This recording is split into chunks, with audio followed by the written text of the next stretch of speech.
and welcome to Beads Jar. My name's Billy, and in today's tutorial I'm going to show you how you can make this fabulous O bead bracelet using a connection of the tiny 5mm jump rings. This is a very nice project if you've not tried any beading before. I hope you enjoy it.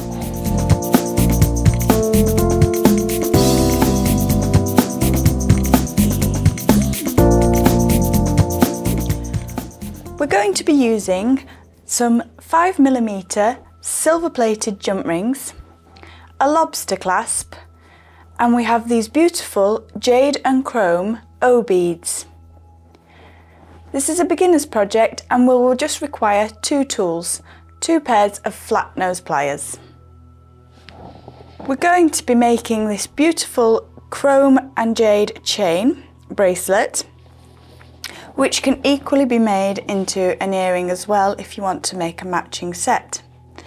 This one I've put on a sterling silver wire, and the only difference is on the base of the earring we've just gone for one jump ring and one O bead, which you'll see how we use in this process.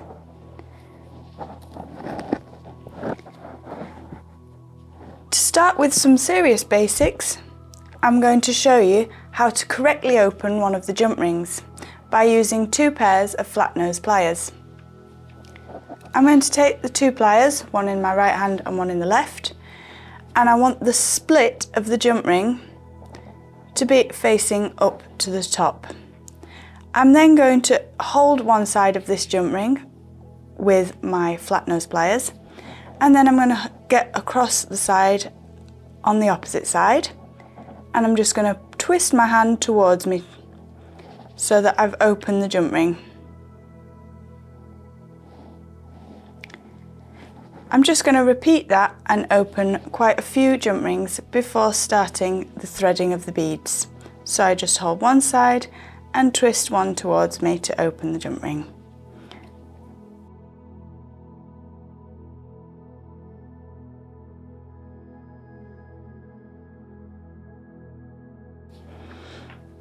So now I've got a few of my jump rings opened, we're going to start the threading process.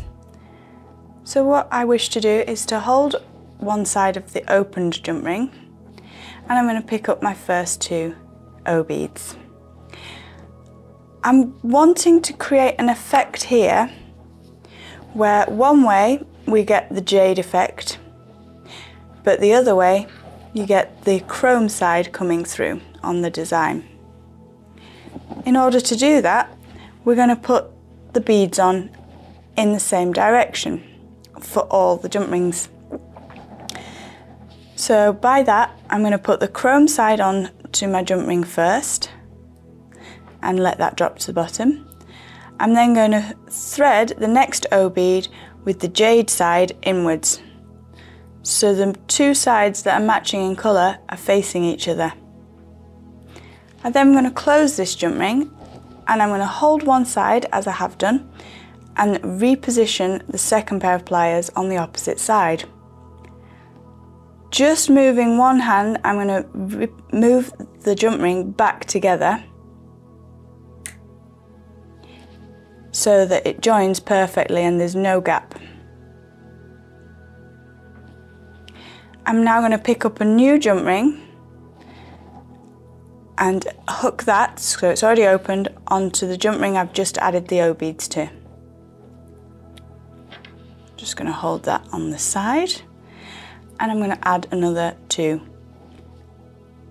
So this time we're doing the same. So the chrome side goes first with the jade inside, and then the jade, and then the chrome. And we want to close that back together.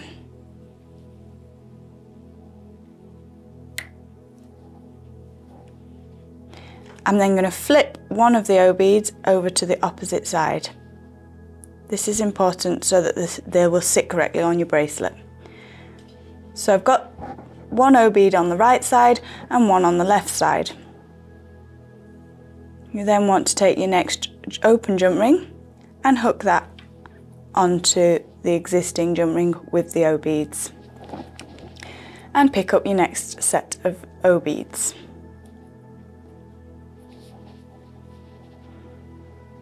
Once they're on the jump ring, we close it. Make sure there's no gap. Flip an O bead to one side and add another jump ring. And you're just going to continue until you have the length required to make up your bracelet.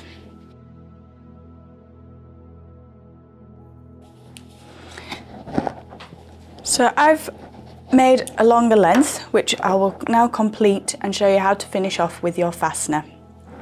So I just need to make sure when I attach my next set that my colour system is going to work correctly. So I know this side was the chrome, flop it down, and we have our system of colour following through here.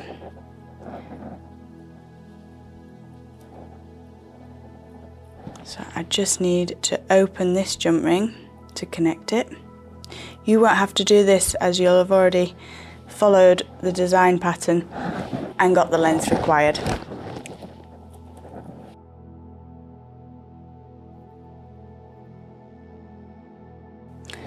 So now I have the length that I need for my bracelet, and I'm going to be adding our lobster clasp to finish the bracelet design off. In order to do that, very simply, I'm just going to take an already opened jump ring through the last jump ring with O beads, and I'm also going to connect that onto the lobster clasp. I'd recommend not adding 2 O beads to this last jump ring, as it can sometimes just get in the way of your thumbs when opening the clasp. On the opposite side,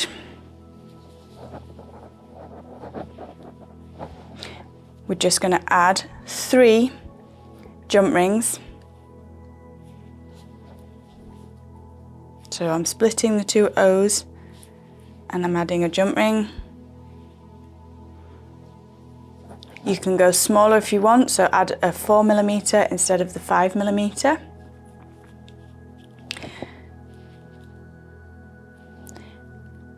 And if you're not sure on the size of chain or bracelet that you need, you can always just make a little dangly chain so that the length can be decided by the wearer.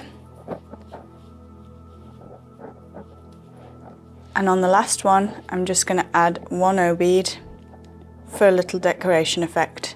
Close that back together. So I've now got all my length for the bracelet, and I've got this little chain section at the end, and your fastener can be put on whichever jump ring here. And that's a really nice, simple, but very effective way to use these beautiful O beads and get 2 colour effects running through. I hope you enjoy the project.